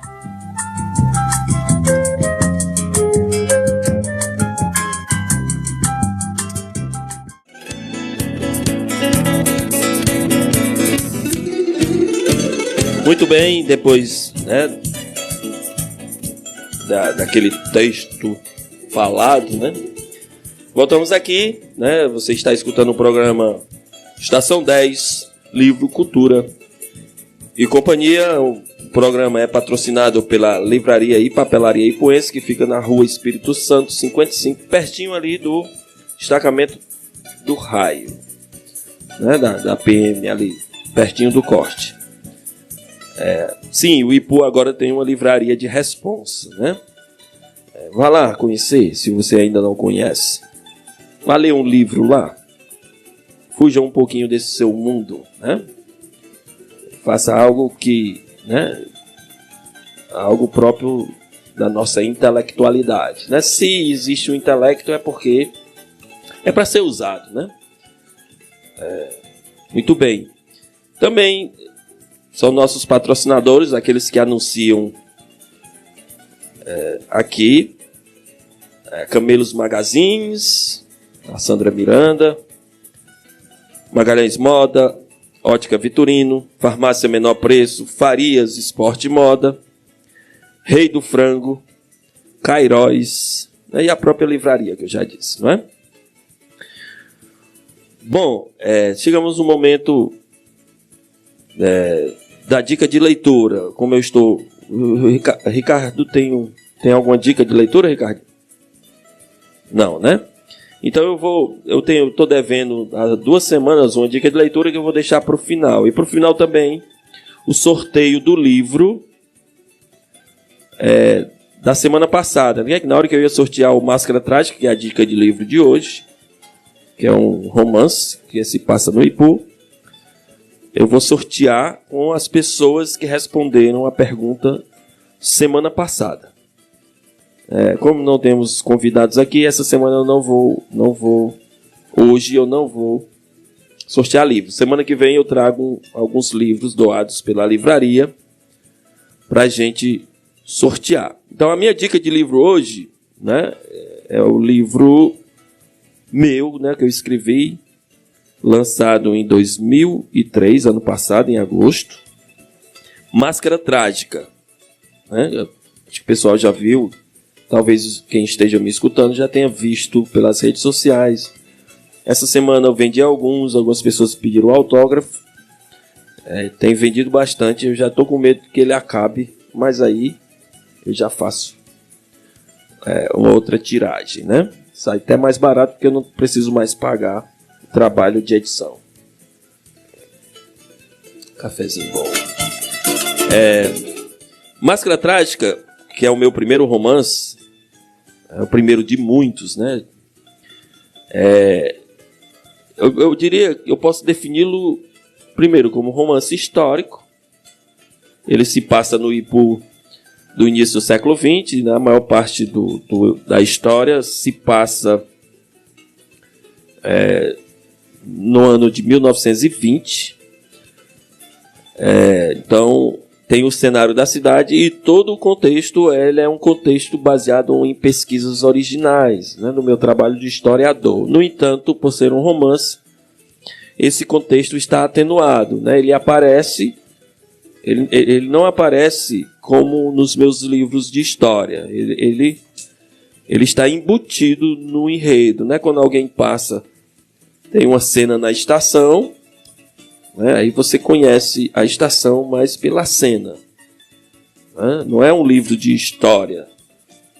Nesse livro aqui eu sou literato e não historiador, que é uma outra paixão que eu tenho, né? Eu sou um entusiasta, um leitor assíduo dos clássicos, né? E eu dei um tempinho nessa leitura, né? Porque eu era um leitor quando eu estava em casa de tempo integral.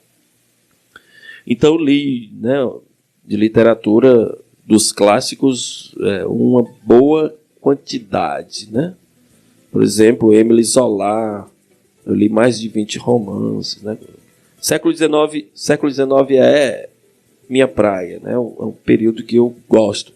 Século XIX, meados do XIX até as décadas iniciais do século XX. Então, desse período eu li tudo o que há de mais importante, né, dos clássicos. E aquilo que eu não li ainda, eu continuo lendo. Então, aqui nesse romance, eu mostro a cidade mais dentro do enredo.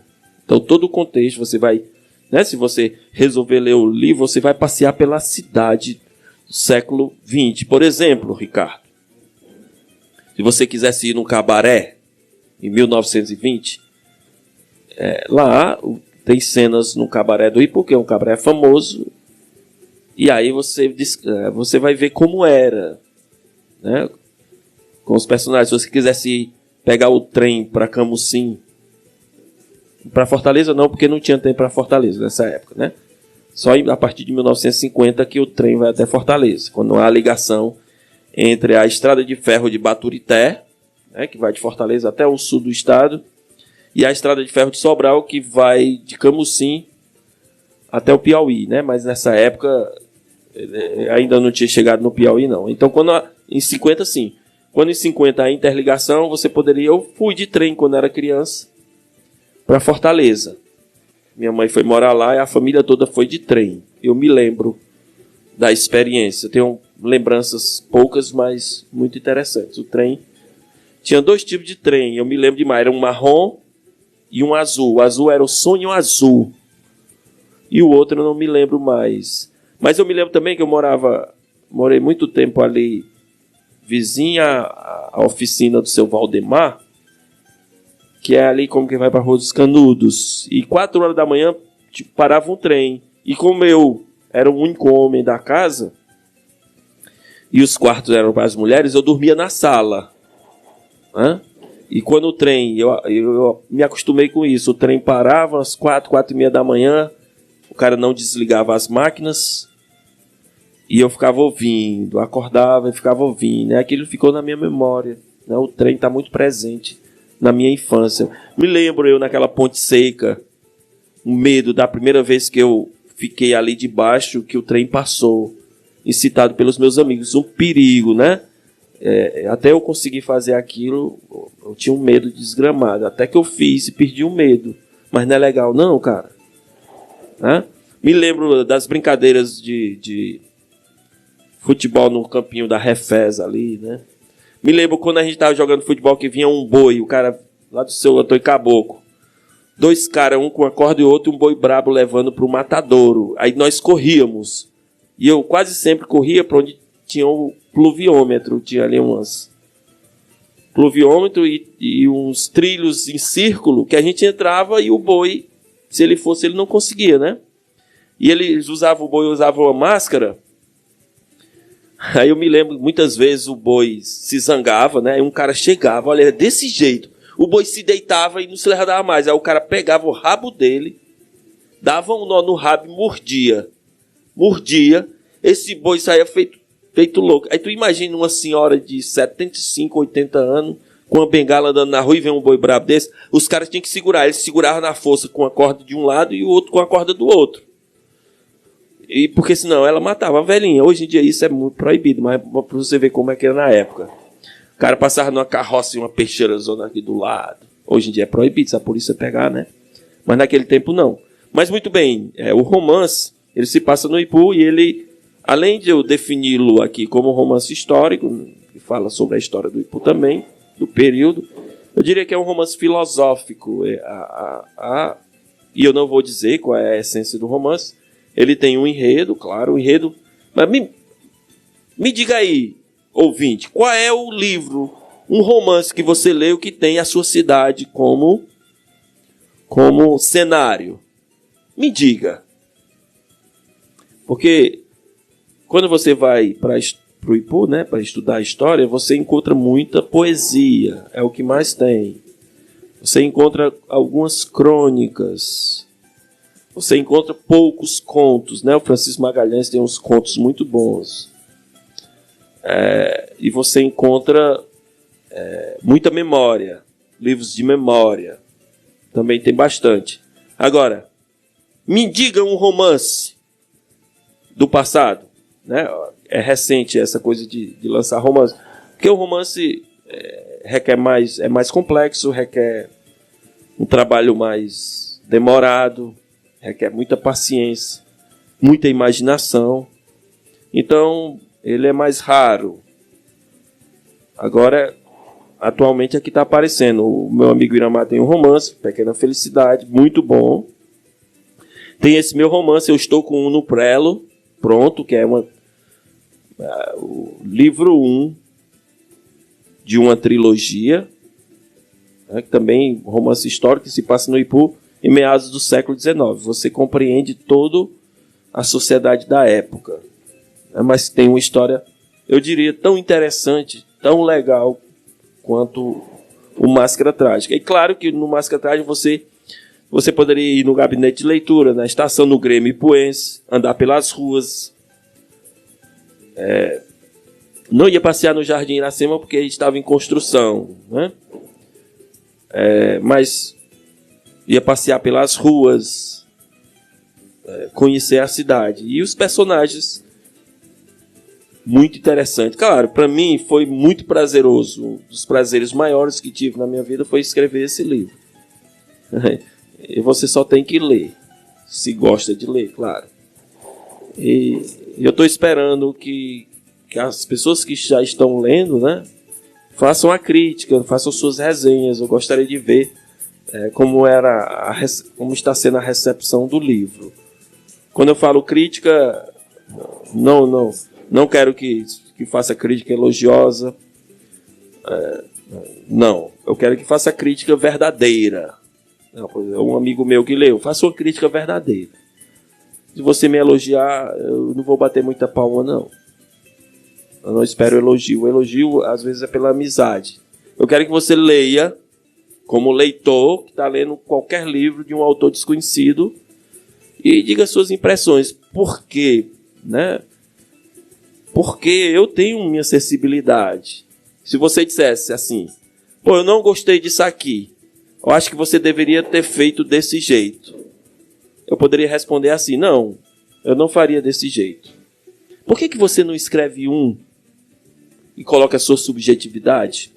Porque se eu aceitar o que você está dizendo, aí vai ser você escrevendo o livro e não eu. Então o livro ele é escrito não para agradar. Quando o livro é feito para agradar é porque está pensando em vender no mercado. É o que mais tem. É o que mais tem. O que tem de lixo, que vende, claro, eu estou usando a minha régua. Mas o cara faz uma capa linda, um marketing danado, e entra na mídia, e aí vende feito lixo. Aí às vezes eu leio, né, porque está na mídia, todo mundo está conversando, com essas coisas de TikTok.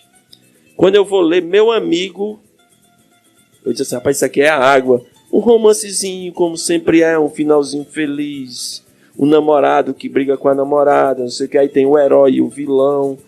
Cadê a essência, o conteúdo disso? Não, é mais do mesmo, água. Aí o que a editora diz? É isso aí, a maior parte das editoras. Tem que vender. Porque se o livro não vende, elas não publicam. Por quê? Porque são mercenárias, pensam apenas no mercado. Então, quando eu escrevo livro, eu não escrevo pensando em agradar, né? Senão eu teria que me render a um modelo, a uma espécie de cânone, né? Ao mercado. E se há uma coisa que eu não faço é me render. Fazer igual um amigo meu, eu morro atirando, né? Pisa na cabeça, mas eu não me rendo. Eu não me rendo a esse mercado. Eu não me rendo a coisa comum. Então, o romance Máscara Trágica é um livro que você, se você quiser, você lê. Ele tem capítulos curtos, são 25 capítulos. Você lê um capítulo por dia. Em 15 minutos depois do almoço, em 25 dias, você lê o livro. Mas vou pedir a licença e citar o nome da pessoa, que a pessoa vai achar que eu estou mentindo. Eu sou mentiroso mesmo, mas tem coisa que eu não minto, não. A Janderlane foi ontem eu me lembrar aqui, o nome. Ela sempre vai na livraria, foi 2 vezes na livraria, e ela foi exclusivamente para comprar meu livro. Não, ela foi para comprar o livro sobre estoicismo. São 3 livros, uma coleção, que ela disse que, para a pesquisa dela, né, quer entender lá a ideia de amor fati, que é um conceito de Nietzsche, mas que é o conceito original dos estoicos, né? Marco Aurélio, Sêneca, né? E outro autor lá que eu não estou lembrando, é o Manual de Epiteto. Tem lá um box que são 3. Ela comprou. Aí ela disse assim, olha, eu li seu livro em 2 dias. Foi mesmo, eu li de uma tirada. Eu achei tão legal, tão envolvente, tão interessante, que eu fui lendo assim. E se eu estiver mentindo, ela me desminta aqui, né, Janderlane?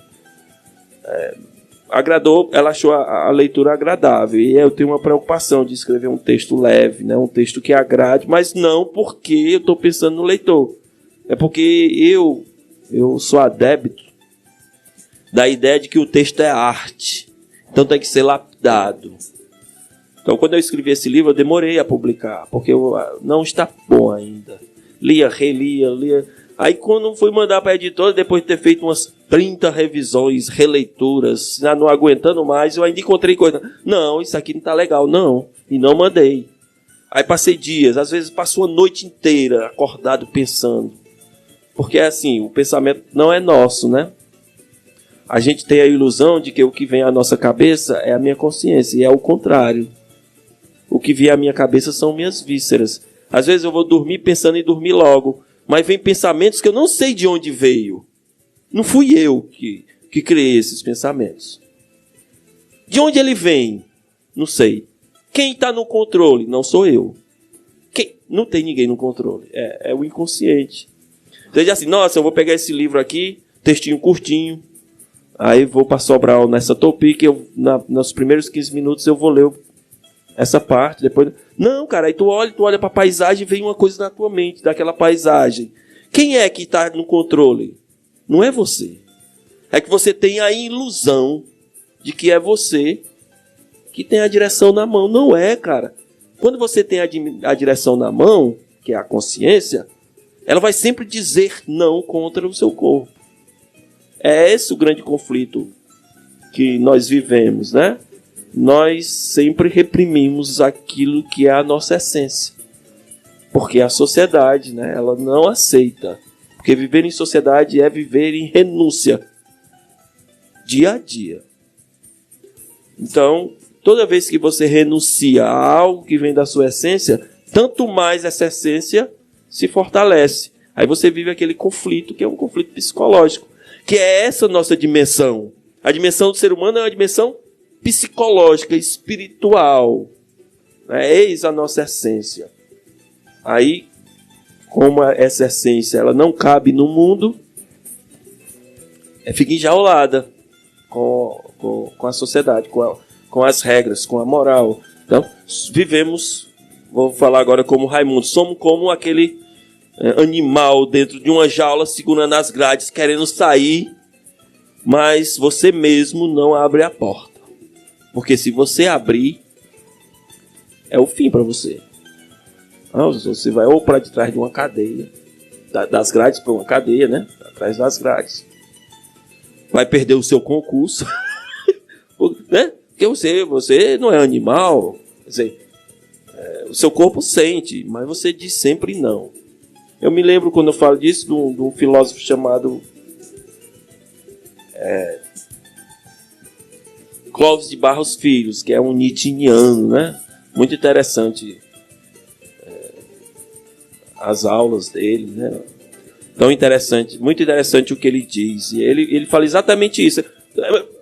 Pronto, vou dar só um exemplo. Eu assisti o programa que ele foi no Jô Soares. Se lembra do programa do Jô Soares? Jô Soares, não era mais Jô Soares 11h30, não. Jô Soares 11h30. Eu assisti o Jô Soares, né, no SBT. Era Jô Soares 11h30. Eu chegava do trabalho e assistia. Aí a Globo contratou, aí ele, não sei o que de Jô Soares, programa de Jô Soares, não sei como era o nome. E quando tinha assim pronto, aí esse Clóvis de Barros Filho foi lá. Aí veja, a pessoa que está assistindo talvez se horrorize, mas talvez não compreendeu o que ele disse. Aí o Jô Soares, a primeira pergunta do Jô Soares, se eu não me engano era a primeira pergunta, diz assim: ei, é verdade que você diz que a vontade que você mais tem é de passar a mão na bunda das alunas? Qual foi a resposta dele? É verdade. É verdade. É verdade. Não só isso, eu tenho vontade de fazer muitas outras coisas.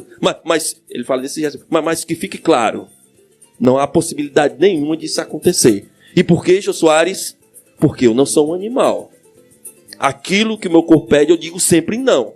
Então, se eu fizesse isso, eu perderia meu emprego. Eu não seria um ser humano, porque o que é ser humano? Aí ele é kantiano nesse sentido. É o Kant que diz isso. Immanuel Kant, um dos autores mais difíceis que eu já li. Né?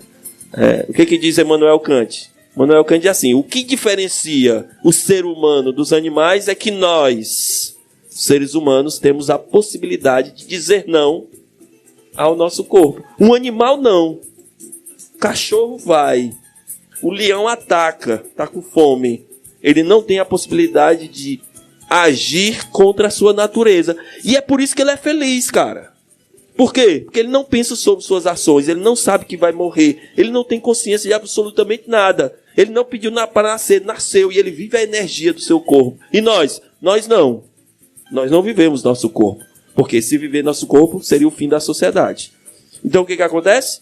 O que acontece é que sempre o que o meu corpo pede, eu sempre digo não. A maioria de nós diz não. E é por isso que sofremos. Se formos em frente, sofremos. Se não formos, sofremos da mesma forma. Mas é claro que, dizendo isso, eu não quero dizer que a gente tem que ser como Schopenhauer, um cara que tem uma perspectiva, uma visão muito negativa da existência. Nesse caso, eu preferia Nietzsche, que Nietzsche vai dizer mais ou menos assim, que é o que diz o Camus, que é nietzscheano, que é o que diz em grande medida é o que diz Bergson, é o que diz, deixa eu ver outro nome aqui, aquele cara lá, que é da Holanda, que a Marilena Chauí fez uma tese sobre ele. Eu já me lembro que ele fala Elan Vital, já me lembro. Então esses caras vão dizer o seguinte, ó: você vai morrer, não vai? Vai. Sabe que vai morrer? Sabe. Você sofro. Sente alguma dor? Sinto. Apesar disso, viva. Aí eu coloquei essa frase no meu livro. Um personagem diz assim. Em um momento ele está no sofrimento.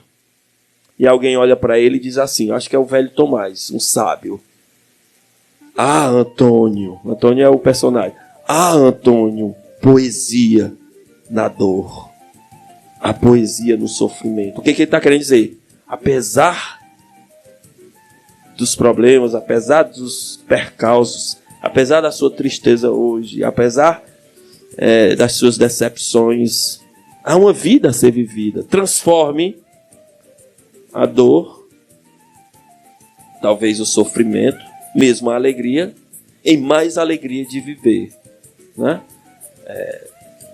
Esses caras, eles defendem a vida, né? É preciso ser intransigente e viver apesar de qualquer coisa. Isso é o estoicismo, né?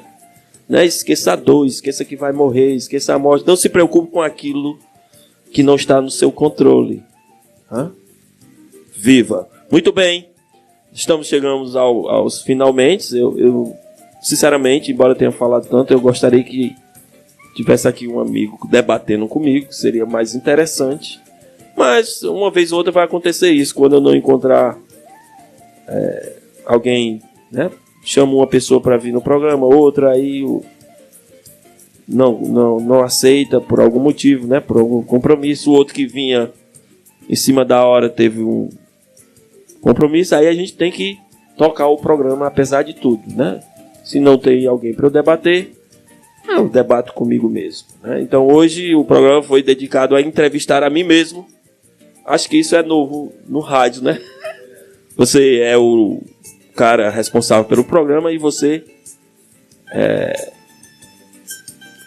entrevista você mesmo. O bom é que eu não posso discordar de mim mesmo, senão criando um personagem que conversa comigo, né? Eu digo assim, ó, mas isso o Clóvis faz muito, mas professor, isso é assim, assim, assim. Aí ele mesmo responde. O bom é que a gente não é pego de surpresa, porque eu faço a pergunta, né? E já sei a resposta. Mas aí se você perguntasse, você aí que está me escutando, entendeu alguma coisa do que eu disse? Porque eu mesmo não entendi nada. Bom, vamos para uma música e na volta eu vou fazer o sorteio do livro A Máscara Trágica, para as pessoas que responderam a perguntinha que a gente colocou no Instagram na semana passada. Enquanto isso, eu vou tomar essa água e esse café frio, porque quando eu começo a falar, rapaz, a mente é uma coisa tão fenomenal que eu puxo um fio, aí vem um monte de pontas soltas, aí você vai para uma ponta, vai para outra ponta. Nossa, para organizar essa bagunça, é isso que a consciência faz. O que a consciência faz? Coloca a ordem, não existe ordem. Não é o mundo? Se o mundo é sem sentido, se você acredita nisso, se não há ordem de nada, nós não aceitamos a bagunça. E é por isso que a gente escreve um livro explicando sobre uma coisa, organizando, didático, né? Porque se você escrever igual vem na sua mente, é uma bagunça, é o que como o Nietzsche escreve. Porque o Nietzsche é o contrário da consciência. Então ele diz assim, eu vou escrever tudo conforme vem minha... E eu que estou lendo, isso se dane. Eu não estou nem aí para você. Porque o que importa sou eu. De um egoísmo grande. Ah, mas eu que vou ler. Ah, se dane. Se você quiser ler, se não quiser ler. E se não entender também. Se quiser debater, vem debater. O que organiza o mundo é a consciência. A bagunça é inaceitável para o mundo ordenado. Esse mundo em que tudo é medido, né? O arquiteto ele vai medir a calçada, vai medir não sei. Esse é o mundo, cara. É tudo ordenado, né? Tudo medido, tudo encaixado. E se bagunçar um pouquinho, a gente não aceita. Então é nosso corpo, né? É assim, é bagunçado. Olha as mentiras que as pessoas contam. O cara se formou em engenheiro, diz assim, desde criancinha que eu pego e desmonto as coisas. Deixa de mentira, cara. Isso aí que tu tá inventando, que dá, né? Eu fui advogado porque desde criança eu lia essas coisas de lei e eu gostava. Que nada, cara. Tu passou a gostar disso quando começou a estudar. Aí tu cria um discurso organizando a tua existência de maneira a seduzir quem tá te ouvindo. Porque você quer sempre sair bem na fita. E nunca mal. Por isso que toda história contada é mentirosa sobre sua vida, né? Porque você esconde o que você acha que não é legal dizer e você supervaloriza aquilo que você acha legal e inventa algumas coisas que acha que vai fazer sucesso. É o cara que sai com a menina, né? Ele mente tanto porque ele quer seduzir. Depois que ele seduzir, ele... né? Diz assim, o que eu vou dizer aqui que ela vai gostar para eu conquistar? Aí ele mente. Viu, meninas? Você também mente para ele. Vamos de música. Chega!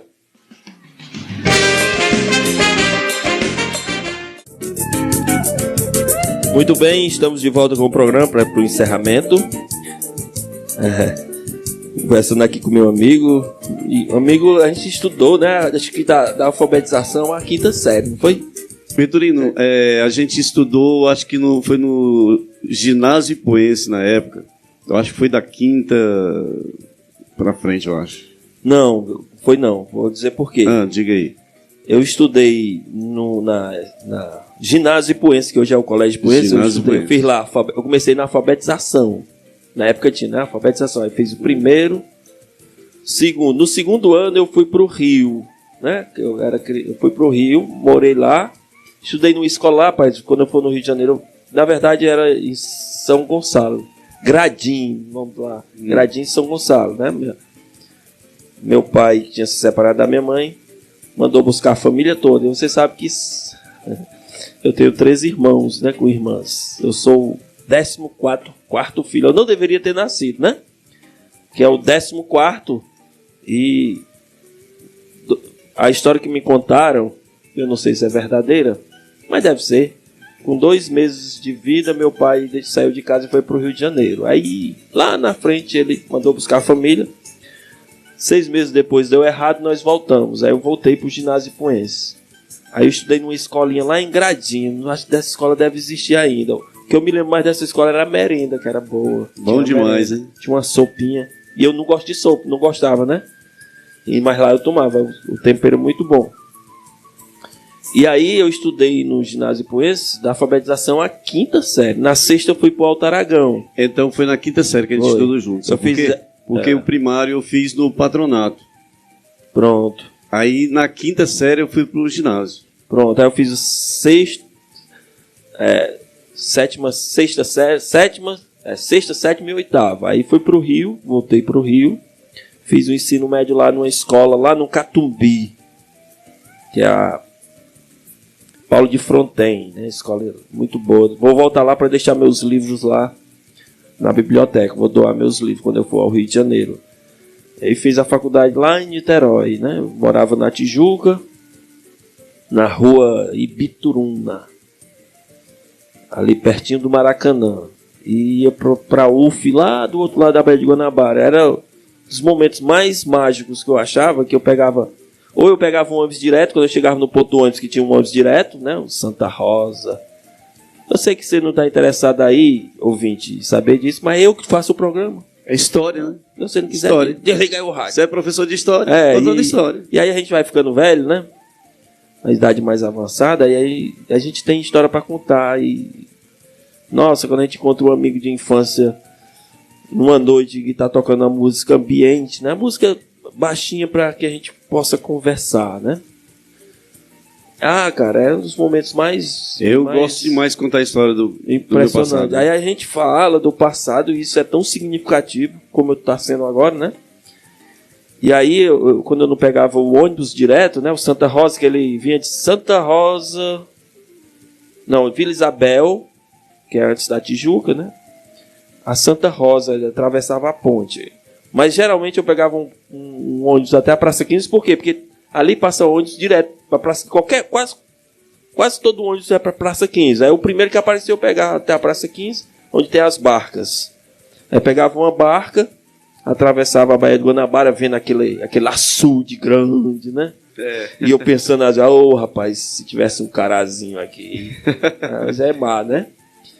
Aí era mais ou menos uma travessia de meia hora nas barcas. Eu descia no centro de Niterói, na Praça do Araribóia. Praça do Araribóia é um índio, né, dos Tamoios, que lutou ao lado dos portugueses contra os franceses. Se eu não me engano é isso. E tem uma estátua dele na praça, aí é conhecido como Praça do Araribóia. Aí eu tomava café da manhã, né? Eu saía como em Jinju, né? Sem comer nada, e tomava café com leite. Pedia uma média. Bota uma média aí pra mim. Aí o cara botava uma xícara de café com leite e um pão na manteiga. Aí depois ia andando no calçadão, entrava no campus da UF, e o meu prédio lá, que é o prédio da história, era o penúltimo. Já quase dentro da Baía de Guanabara. E cara, quando entrava ali numa paz tão grande, vocês imaginam você naquele trânsito tremendo, aí entra num espaço que é verde, né? Só tem os prédios da faculdade, né? O restaurante, a biblioteca e tudo. E o resto é, sim, passarinho cantando. Aí você numa selva daquela ali, era uma paz. Aí eu ficava lá até meio-dia, né? Começava 8 horas a aula, até meio-dia. Às vezes ficava o dia lá na universidade. E só saía de lá para ir para o trabalho. Passava o dia estudando, lendo, fazendo os trabalhos. Mas muito bem, nós estamos chegando ao final do programa. Vamos sortear o livro, meio-dia. Eu tenho aqui a relação das pessoas que responderam do 1 ao 47. E o Ricardinho vai dizer aí... Do 1 ao 47. Diga um número. 35. 35. Vamos ver quem ganhou o livro A Máscara Trágica. Se estiver escutando, você tem que pegar o livro lá na livraria e eu vou autografar. Isso não vale muita coisa não, mas depois que eu morrer vai que eu fico famoso, né? Aí você diz assim, nossa, ó, se lembra? Depois que a gente morre, rapaz, fica famoso, né?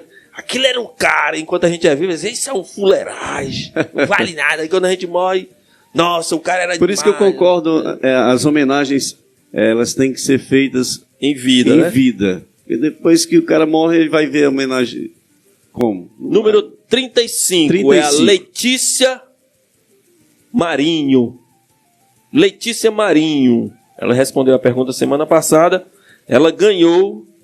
Quem conhecê-la, né? Se ela não estiver ouvindo, diga para ela e vá na livraria.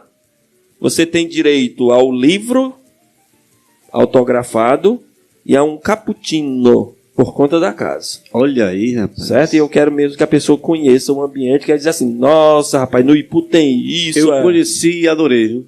Oh, que massa. Ali gostei é meu paraíso. Demais, bastante. Muito bem, ó, agradeço aos ouvintes, né? Mandar um abraço aqui para Maria de Fátima, que mandou uma mensagem. Estou na escuta em minha residência com minha família. o seu programa, como sempre, uma grande explanação e uma grande aula. Bom dia, mestre, e um bom trabalho aí. Mentes brilhantes, você é o cara. Esse negócio de é o cara tem uma história que eu não gosto muito. Meio estranho esse negócio aí, né? A Clara sabe. O cara. Muito obrigado. Aqui é a Fátima Lopes, né? Já comprou todos os meus livros. De vez em quando manda mensagem. Aí, quando é que vai sair o próximo? É um entusiasta. Acho que ela gosta da minha escrita, né? Foi minha aluna lá no José Lourenço. A irmã da Vera Lúcia. Um abraço para você, muito obrigado pela audiência. Obrigado você que ficou na escuta, que nos, como é que se diz? Aturou, né? Nessa manhã, véspera de eleição. Espero que você exerça a sua cidadania consciente e faça o que sua mente manda, né? E não estrague a sua amizade por conta de política, né? Faça bom uso desse poder que você tem nas mãos, que eu vou fazer, né? Eu vou fazer esse bom uso. Como a política passa e a amizade continua, né? Claro, e se vocês são adversários no campo político, porque isso né? Viver é viver em conflito, viver é viver em luta por interesse, é isso que é. Mas, apesar disso, somos seres humanos, né? E podemos conviver. Quando há política é porque a gente pode conviver sem que a gente se mate, aceitando os pensamentos divergentes, né? As opções contrárias, os interesses contrários. Eis o que é política, foi a mensagem que eu quis deixar hoje, né? Nos encontramos aqui outra vez semana que vem, ao meio-dia, eu vou convidar 1 ou 2 pessoas. Um abraço para vocês, bom almoço, boa tarde. Nos encontramos na próxima. Um abraço a todos, muito obrigado.